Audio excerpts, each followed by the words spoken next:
Buenas tardes, mi nombre es Laura Daniela Cataño, soy estudiante de la Universidad Uniminuto de Administración en Seguridad y Salud en el Trabajo.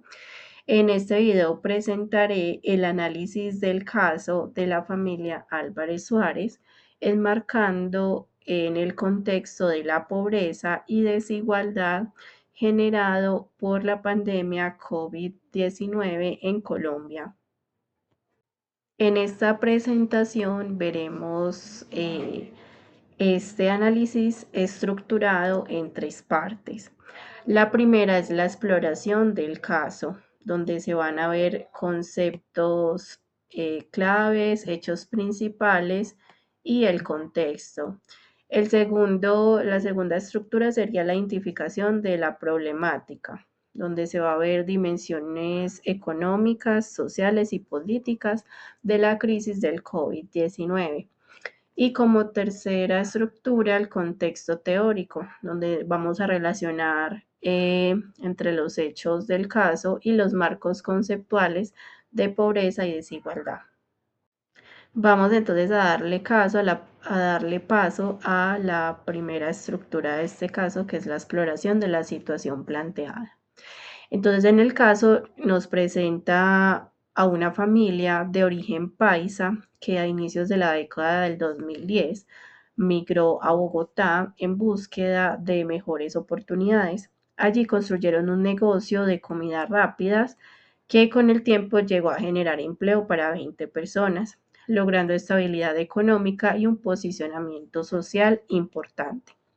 Sin embargo, con la llegada de la pandemia, del COVID-19 entre los años 2019 y 2020, esta realidad cambió radicalmente. Los cierres parciales y totales impuestos por el gobierno para mitigar los contagios afectaron directamente la operación del negocio. Los clientes dejaron de llegar, los ingresos desaparecieron y la familia no pudo acceder a los auxilios gubernamentales por no ser oriundos de Bogotá, lo que evidencia una falla estructural en las políticas de protección social del país. Esto nos llevó a identificar conceptos claves presentes en el caso.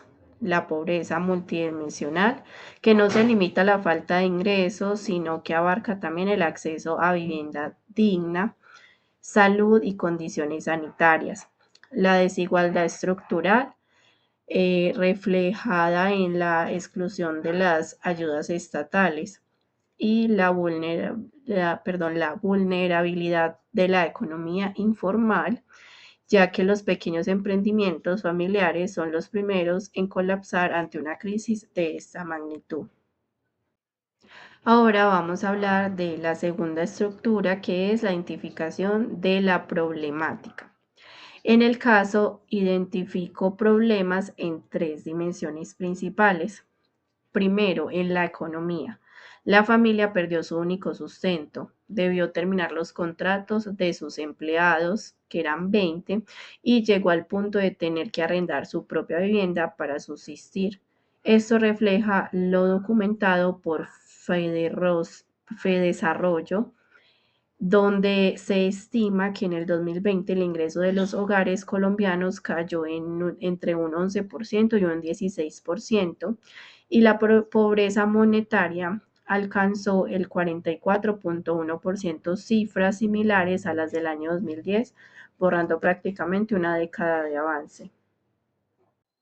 La segunda dimensión sería la social. Al regresar a Medellín, la familia enfrentó hacinamiento, nuevos contagios y problemas de salud mental. La pérdida simultánea del negocio, el empleo y la red social generó un deterioro emocional profundo. Investigaciones del Banco de la República señalan que el aislamiento, el estrés económico y la certidumbre fueron factores determinantes en el aumento del trastorno mental y emocional en Colombia durante la pandemia. Y la tercera dimensión es la política o en lo político. El caso evidencia los vacíos de las políticas públicas. La familia buscó ayuda en el gobierno, pero no la recibió por ser migrante interna. Esto muestra cómo los programas de protección social no estaban diseñados para atender a poblaciones en movilidad, dejando desprotegido a quienes más lo necesitaban. Damos paso entonces a la tercera estructura, que es la conexión entre conceptos y problemática. Al conectar el caso con los referentes teóricos, encontramos que Lora, Anaya y Pinedo, en el año 2020, plantean que la economía social y solidaria puede ser una respuesta ante crisis como esta, ya que proponen modelos de organización colectiva que distribuyen riesgos y generan redes de apoyo mutuo. La familia Álvarez Suárez, al actuar como un emprendimiento aislado, sin vínculos con redes solidarias o asociativas, quedó completamente expuesto ante la crisis.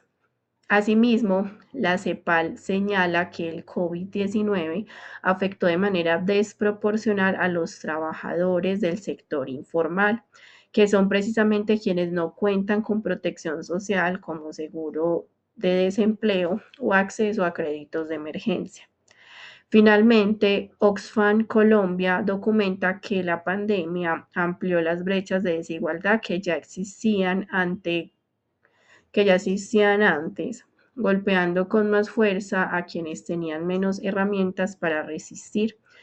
El caso de esta familia es un ejemplo claro de ello. No fue la pandemia sola la que hundió, sino la combinación de desigualdad preexistente, ausencia de protección estatal y fragilidad de la economía informal. Para finalizar, hablaremos entonces de las reflexiones a las que llegamos con este caso. Este caso nos invita a reflexionar sobre la importancia de construir políticas públicas más inclusivas que reconozcan la diversidad de las familias colombianas sin importar su lugar de origen. También nos recuerda que los emprendimientos pequeños son el motor económico de muchas familias y que sin redes de protección sólidas, cualquier crisis puede destruir en días lo que se construyó durante años. Como futuros profesionales en el área de seguridad y salud en el trabajo, esta reflexión nos compromete con la defensa del bienestar integral de las personas en sus entornos laborales y sociales.